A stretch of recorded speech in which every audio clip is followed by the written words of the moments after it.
Hi friends, ನಮ್ಮ YouTube ಚಾನಲ್ಗೆ ಸ್ವಾಗತ. ಇವತ್ತಿನ ಸಂಚಿಕೆಯಲ್ಲಿ ಮಂಜುಳಾ ಅವರು ನಟಿಸಿರುವ ತೆಲುಗು ಮತ್ತು ತಮಿಳು ಚಿತ್ರಗಳ ಬಗ್ಗೆ ನೋಡೋಣ. ತೋಟಾರಾಮುಡು 1974ರಲ್ಲಿ ತೆರೆಕಂಡಿತು. ಈ ಚಿತ್ರದ ನಿರ್ದೇಶಕರು ಬಿ.ವಿ. ಪ್ರಸಾದ್. ಈ ಚಿತ್ರದಲ್ಲಿ ಮಂಜುಳಾ, ಪ್ರಭಾಕರ್ ರೆಡ್ಡಿ, ಚಲ್ಲಂ ಪಂಡರೀಬಾಯಿ, ಮಂಜುಳಾ, ವಿಜಯ್ ಕುಮಾರ್ ಮುಂತಾದ ಕಲಾವಿದರು ನಟಿಸಿದ್ದಾರೆ. ಪೂಜಾ ಈ ಚಿತ್ರವು 1975ರಲ್ಲಿ ತೆರೆಕಂಡಿತು. ಈ ಚಿತ್ರದ ನಿರ್ದೇಶಕರು ಮುರುಗನ್ ಕುಮಾರನ್. ಈ ಚಿತ್ರದಲ್ಲಿ ಮಂಜುಳಾ, ಜಿ. ರಾಮಕೃಷ್ಣ, ವಾಣಿಶ್ರೀ, ಸಾವಿತ್ರಿ, ಕಾಂತಾರಾವ್ ಮುಂತಾದ ಕಲಾವಿದರು ನಟಿಸಿದ್ದಾರೆ. ಪುದುವೇಲಂ ಇದು ತಮಿಳು ಭಾಷೆಯ ಚಿತ್ರವಾಗಿದ್ದು 1975ರಲ್ಲಿ ತೆರೆಕಂಡಿತು. ಈ ಚಿತ್ರದ ನಿರ್ದೇಶಕರು ಕೆ. ವಿಜಯನ್.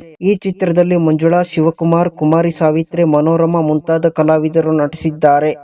ಮಲೈ ಸುಡಾವಾ ಇದು ತಮಿಳು ಭಾಷೆಯ ಚಿತ್ರವಾಗಿದ್ದು 1975ರಲ್ಲಿ ತೆರೆಕಂಡಿತು.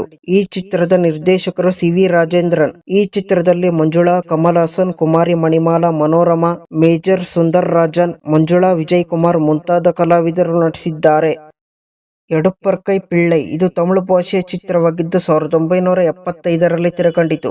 ಈ ಚಿತ್ರದ ನಿರ್ದೇಶಕರು ಕೆ. ವಿಜಯನ್.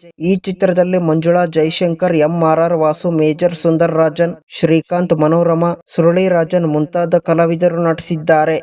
ಕಾಲಂ ಬದಿಲುಂ ಸೊಲ್ಲಂ 1980ರಲ್ಲಿ ತೆರೆಕಂಡಿತು. ಇದು ತಮಿಳು ಭಾಷೆಯ ಚಿತ್ರವಾಗಿದೆ. ಈ ಚಿತ್ರದ ನಿರ್ದೇಶಕರು ಅಮೀರತಂ. ಈ ಚಿತ್ರದಲ್ಲಿ ಮಂಜುಳಾ, ಜೈಶಂಕರ್, ಅಶೋಕನ್, ಶರತ್ ಬಾಬು, ರಾಧಿಕಾ, ಟೈಗರ್ ಪ್ರಭಾಕರ್ ಮುಂತಾದ ಕಲಾವಿದರು ನಟಿಸಿದ್ದಾರೆ. ಇವಿಷ್ಟು ಮಂಜುಳಾ ಅವರು ತೆಲುಗು ಮತ್ತು ತಮಿಳು ಭಾಷೆಯಲ್ಲಿ ಅಭಿನಯಿಸಿರುವ ಚಿತ್ರಗಳು. ಈ ವಿಡಿಯೋ ಇಷ್ಟವಾದಲ್ಲಿ ಲೈಕ್ ಮಾಡಿ ಹಾಗೂ ಶೇರ್ ಮಾಡಿ. ಧನ್ಯವಾದಗಳು.